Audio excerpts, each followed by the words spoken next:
gostaria de saber, o Divaldo Pereira Franco, se ele enfrenta tudo nessa vida, o ruim, o mal, o espírito bom, não tem medo de nada.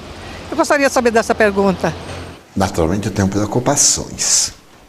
Há coisas desagradáveis que a mim me inquietam.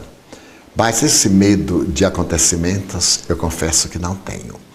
Graças à doutrina espírita, eu elaborei um código proposto pelos espíritos. Só me acontece o que eu devo. E se eu devo, não posso evitar. Então eu procuro fazer o melhor bem a mim mesmo, ao meu próximo, desincumbir-me do dever com equilíbrio para diminuir as minhas dívidas e para ter paz. Mas confesso que medo como não tenho medo da crítica, não tenho medo de acidente, não tenho medo de perseguição. À idade em que me encontro, é inevitável que haja estabelecido um código de equilíbrio para que as coisas externas não perturbem a minha paz interior. Qual a maneira melhor para que todos pudessem conhecer melhor o Espiritismo, na sua essência realmente?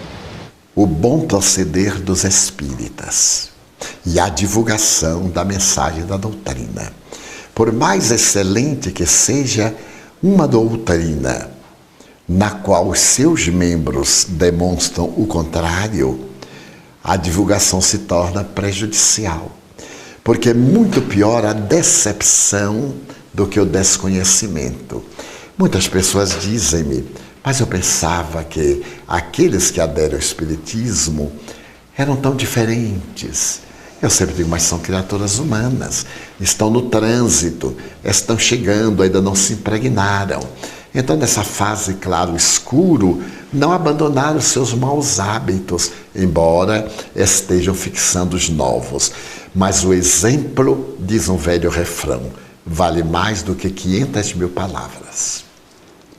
Divaldo, eu gostaria de saber como a música poderia estar harmonizando o ambiente na casa espírita. A depender dos seus frequentadores. Porque o que importa não é a música, é a atitude mental daqueles que ali estão. Muitas vezes vamos acompanhar determinados ofícios religiosos que vemos pela televisão, em que os templos estão com músicas sublimes, músicas eruditas, músicas clássicas, músicas quase celestiais. Mas as pessoas estão com as mentes inquietas, ansiosas, perturbadas. Esse psiquismo intoxica a psicosfera, embora a música crie um relax. Por causa da sua harmonia, as nossas células seguem um ritmo. Os nossos batimentos cardíacos acalmam. Esta é uma das grandes razões do mantra. Mas é necessário disciplinar a mente. A população mundial está aumentando. De onde estão vindo esses espíritos novos? Deus cria sempre e infinitamente. Ninguém pense que Deus parou naquele sexto dia e ficou em repouso eternamente. É uma imagem figurativa. Basta lembrarmos o conceito de Jesus. Meu Pai até hoje trabalha e eu trabalho.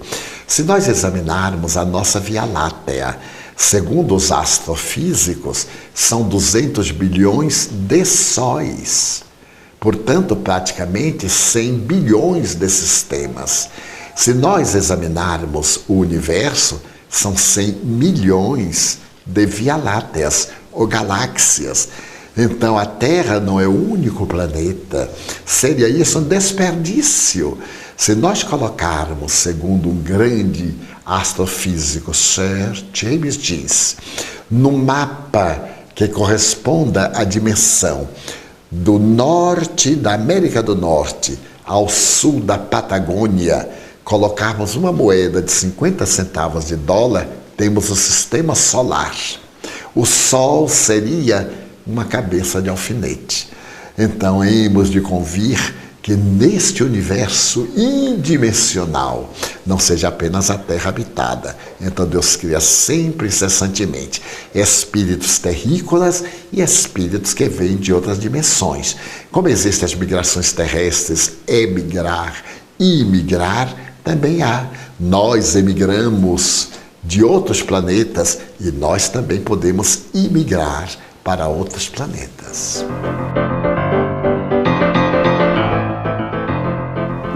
de crianças e adolescentes, são muito comuns os sonhos em que eles caem em precipícios.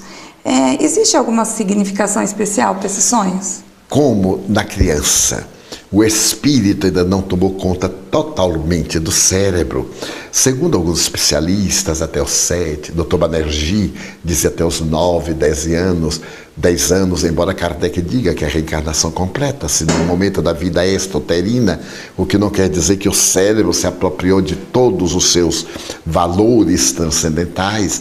Há sempre aquela imagem de queda, de descida, de mergulho.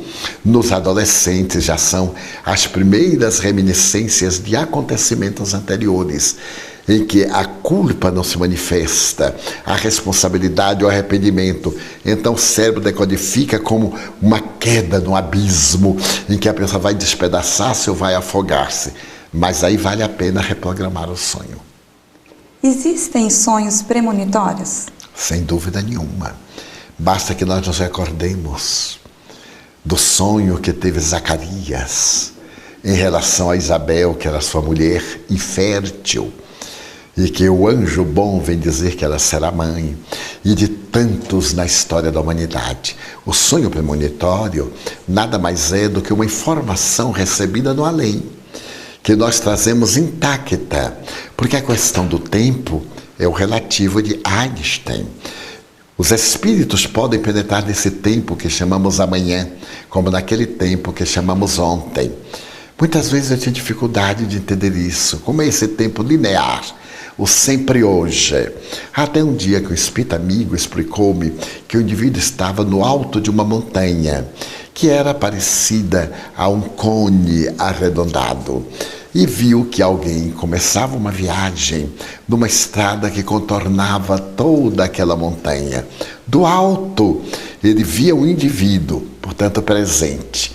Mas ele, alongando a vista, ele via que tinha uma ponte caída, então ele podia prever que o automóvel não iria ultrapassar. O automóvel estava no meio do caminho, mas ele olhava o ponto de partida, era o passado. Ora bem, numa imagem grotesca como esta, eu consegui entender.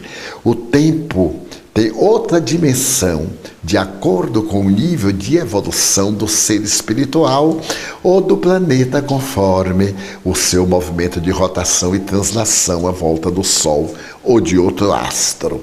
Desta forma, os espíritos superiores sabem o que vai acontecer e muitas vezes informam. A pessoa retorna com essas imagens com muita nitidez.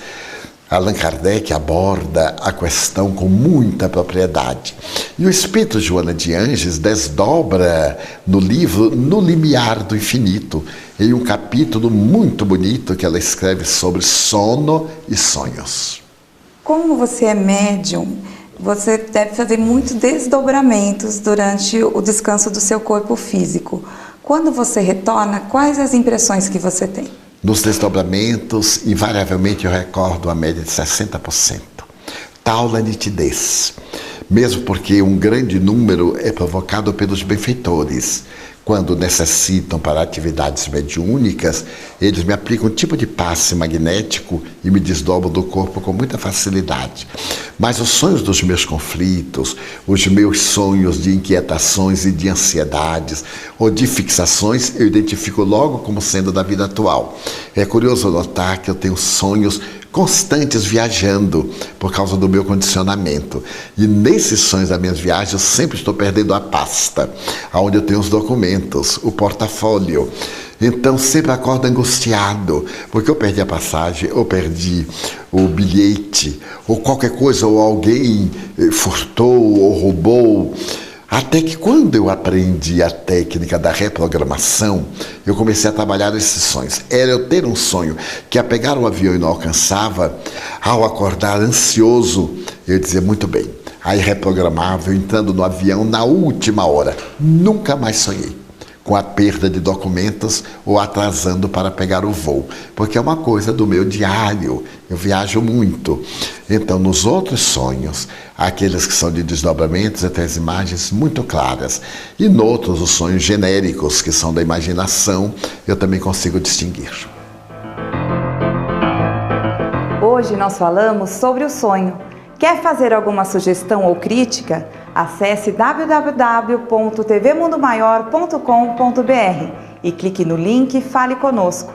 A semana que vem tem muito mais Conversando com Divaldo Franco para você. Até lá!